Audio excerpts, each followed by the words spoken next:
up? This is my TNA Slammiversary 2008 review, and first off, I gotta say this was an impressive pay-per-view. Finally, TNA actually put together a card that actually delivered. All the matches were given the appropriate time they needed. Nothing was rushed. Nothing was, everything on this at least made sense, and for the most part, all the matches delivered to the level I thought they should have.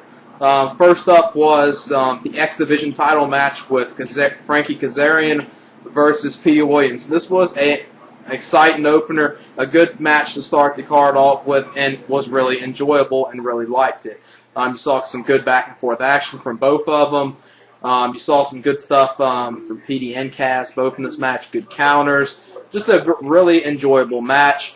First off, you thought they were going to go on the route of ending this match with Steiner getting involved in using the lead pipe, and Petey pinning him that way. Kaz kicked out. He was busted open. And the one part before that, which was a really nice spot in this match, which was Petey was on the apron, Kazarian was in the ring, and it was kind of like Petey got thrown into the ring with a ace crusher that looked very sick. Then Petey did did a Hurricane Rana outside. Just a good overall match. I really enjoyed it. The match ends with Petey Williams hitting the Canadian Destroyer, so Petey Williams is still the X Division champion, and about a 3 1/4 star opener. Very good opener for TNA. Then up next was after this match, you saw Petey Williams and Scott Steiner and Rocket Khan beat down Kazarian, which was busted open. This led to the returning of Abyss, and Abyss just black hole slammed everyone out of here. And you saw him, after this match, you saw him carrying Kazarian out. So I don't know what that's going to lead to, but definitely an exciting return for him. And kind of like, he came back kind of like a not Texas Chainsaw Massacre, but kind of a mix of Texas Chainsaw Massacre and the new Michael Myers from Rob Zombie's version of Halloween. So definitely a good, exciting return. Then next up was the TNA Knockouts 6-woman tag with the beautiful people of Angelina Love and Velvet Sky and Mickey Knuckles, but now she's being referred to as the Moose. Then the next matchup is ODB and Gail Kim, and then they're taking on Gail Kim, ODB, and Roxxi Laveau, which I think is just going under Roxxi right now. And this was a good women's match, good knockouts match like you would expect. Everyone worked well in this match. You saw Mickey Knuckles, the Moose, and the beautiful people work over Gail Kim's leg in this match. Just a good overall women's match. Really enjoyed it. The end of the match comes when ODB power slams the Moose for the victory, and about a 2 1/2 star match. And then the next matchup, which was the TNA Tag Team title match with Team 3D and LAX. Definitely a good tag match, but these two have taken on each other so many times. You're seeing the same exact thing every time. So if you haven't seen these two wrestle that often, you might have enjoyed this match a little more. But since they took on each other so long, but it's been a little while, this feud's been dragging on so long. It's been on and off that it needs to end. And this hopefully will be the last time for a while we'll see these two teams take on each other. Nothing really special in this match. It served its purpose. It put over LAX, and LAX are still the tag team champions, which I'm glad about that. And hopefully this will lead to a LAX versus Motor City Machine Guns summer feud, possibly ending with some type of gimmick match at either Bound for Glory or Genesis, which I think that would be an excellent feud when that does happen. And then and that match is about a 2 1/4 star match. Wasn't as good as what it could have been a little better. Then up next was the Amazing Kong $25,000 fan challenge. And first off, you saw two women out there, and it was Serena Deeb and Josie, both women's wrestlers of the Shimmer promotion. First off, Serena Deeb got in there, pretty much a squash match. Amazing Kong squashed her. Then Josie got in there. Josie actually got in a little offense on Amazing Kong. Really both squash matches, so I wouldn't really want to rate this segment, but it was an enjoyable segment.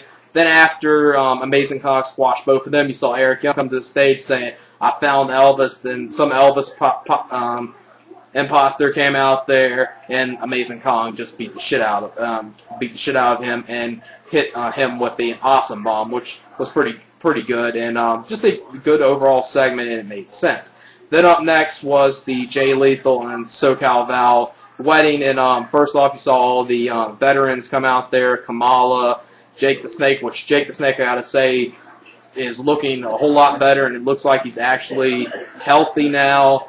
Coco Beware brought out Frankie, and George Animal Steel was out there too as well. And this didn't drag on like I thought it would, which was good.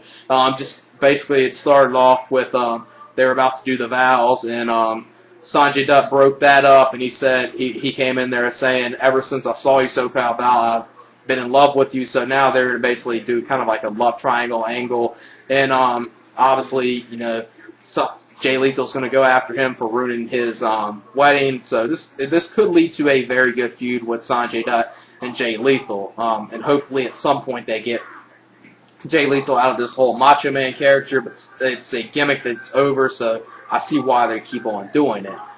Then the next matchup, which was easily the match of the night, which was Kurt Angle versus AJ Styles, and this delivered. I thought it could have been a little better, but still this was a great match, and I would say, you know, pretty much TNA's match of the year so far, and probably one of TNA's best matches since probably Samoa Joe and Christian Cage from Bound for Glory. That's how good this match has been, but, you know, a lot of the TNA pay-per-view since then has been very lackluster, but this match was very good. You saw some good counters. AJ Styles actually looked like his old self during this match, and definitely put over AJ Styles well in this match.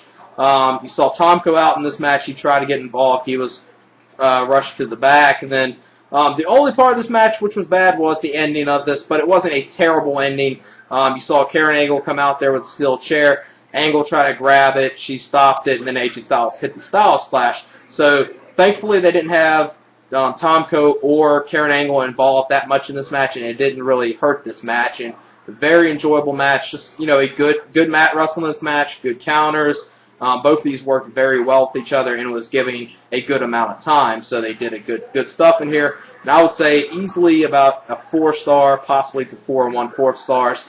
And, you know, obviously the way you see this card going so far, surprisingly TNA has put over all its homegrown talent so far on this pay-per-view, which is a huge shocker in this match, in this pay-per-view. Then the next matchup, which was the main event for the TNA World Heavyweight title in the King of the Mountain match with Rhino versus Robert Roode versus Christian Cage versus Booker T versus Samoa Joe.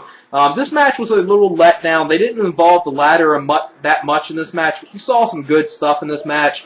The way the qualifying went and the pinfalls went, Booker T was the first to qualify. Then after that, Robert Roode qualified, pinning Christian Cage. Booker T pinned Rhino earlier.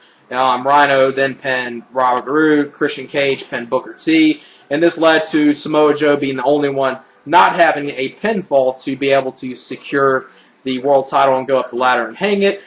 So they did a good job of making it look. This match was very predictable. That was the problem with this. Everyone knew Samoa Joe was going to somehow get the pinfall and win this match. But thankfully they did have him win this match, and most likely next month you're going to see Samoa Joe versus Booker T at Victory Road, which, if done right and booked right, could be actually a decent match and a decent feud them two could have. And this match was a little of a letdown, but it still had some good stuff in it that I enjoyed. You saw some good stuff from Christian Cage in here and Samoa Joe. They worked well with each other. Robert Roode kind of dragged this match down a little, and Rhino hurt it a little. Booker did some decent stuff in it, but, you know, the ladder wasn't involved as much as it should have been. And I would give this match about 3 1/4 star, but easily this is TNA's best pay-per-view in a long time. And I would easily give this pay-per-view about an 8.25 out of 10. Really enjoyed it. All the matches made sense. None of the stuff was rushed, like I've said. And TNA needs to learn from this. Do your pay-per-views and have, 6 or 7 matches at the longest. Don't overbook it and try to get all your talent on the show. And, just do segments that make sense. Don't do too much comedy. That was the best thing of this night, which is you really didn't see that much comedy in this match other than, the Elvis impersonator, and that was about it. And, the lead up to Kurt Angle and AJ Styles. But other than that, you saw some good stuff in this, and definitely this would be a pay-per-view I would really recommend people to go out their way to see.